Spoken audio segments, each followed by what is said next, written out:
Gretchen Barreto, muling na issue na hiwalay na sila ng kanyang billionaire partner na si Tony Boy Cuangco.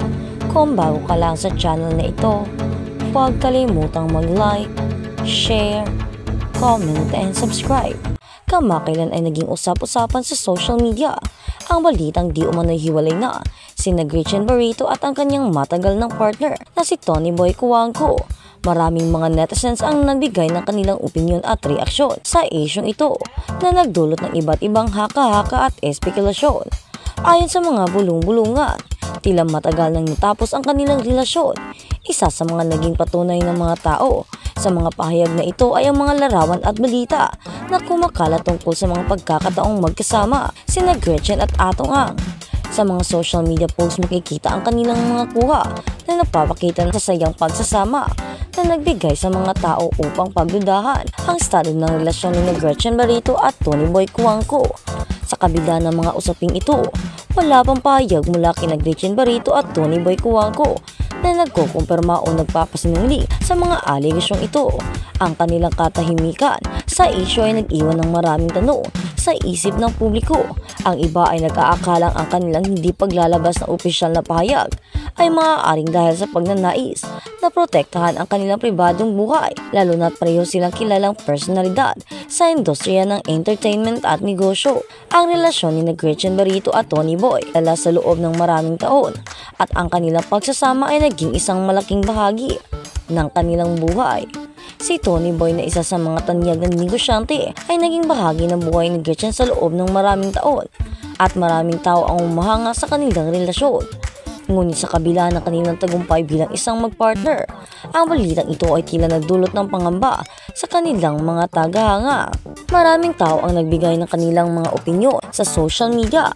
Ang iba ay umaasa na magkakaroon pa sila ng pagkakataon na maayos ang kanilang relasyon, habang ang iba naman ay tila tanggap na ang posibilidad na maaaring hindi na ito maibalik pa.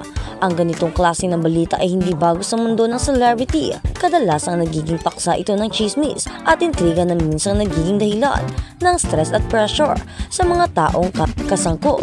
Samantalang ang mga tao ay abala sa pagbuo ng mga teoryang ukol sa kanilang relasyon. May mga pagkakataon ding nagiging biktima ng mga maling impormasyon. Ang mga ganitong sitwasyon ay nagdulot na pangangailangan sa mga kilalang personalidad na maging mas maingat sa kanilang mga desisyon at sa kanilang publiko na buhay. Mahalaga ang pag-unawa na sa likod ng mga balitang ito ay may mga tao na may emosyon at mga sitwasyong mahirap. Ang paggalang sa kanilang privacy ay dapat isaalang-alang kahit gaano pa man katindi ang interes ng publiko. Kaya naman, sa gitna ng mga chismis, mas mabuting hintayin ang opisyal na pahayag mula sa mga tao mismo. Kaya sa bumasi sa mga haka-haka sa ngayon, patuloy na nag-aabang ang mga tao sa mga susunod na hakbang ni Gretchen at Tony Boy hanggang hindi pa sila nagbibigay ng konkretong impormasyon. Ang isyong ito ay mananatiling nasa balita at tatalakayin sa iba't ibang plataforma. Makikita natin na sa mundo ng showbiz, ang mga ganitong bagay ay kadalasang nagbibigay ng buhay ng mga artista, ngunit ang kanilang mga desisyon ay dapat igalang. Gretchen Barreto parties with Tony Boy Cuangco. Atong Ang amid powerful boyfriend issue. Gretchen Barreto shows party photos with longtime partner Tony Boy Cuangco and spokesperson Atong Ang. Gretchen Barreto shows party photos with longtime partner Tony Boy Cuangco and spokesperson Atong Ang.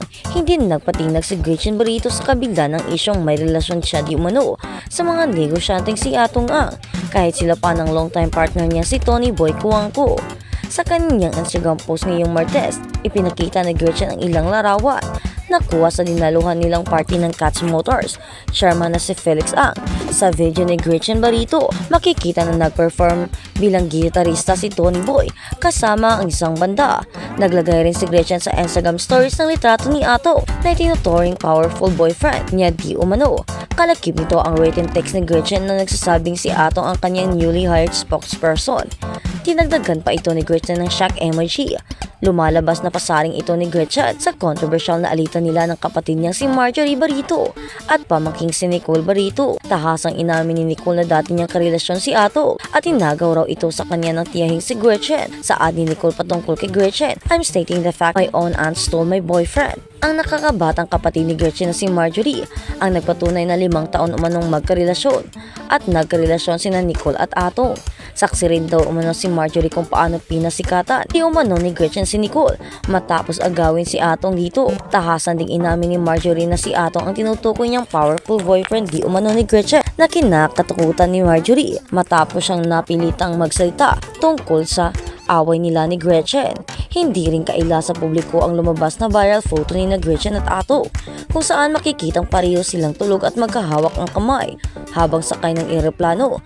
Nanindigan si Gretchen na nothing wrong with these photos dahil pareho raw silang tulog at ni Ato at fully clothed naman daw sila.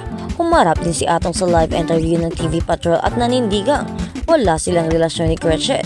Paliwanag pa ni Ato, walang mali siya ang larawan nila ni Gretchen dahil parang kapatid na raw ang turing niya sa actress. Ito kasi yung roles nila ni Tony sa family nila. Sabi sila nagta-travel pero hiwalay sila ng eroplano. Iisa ang anak nila.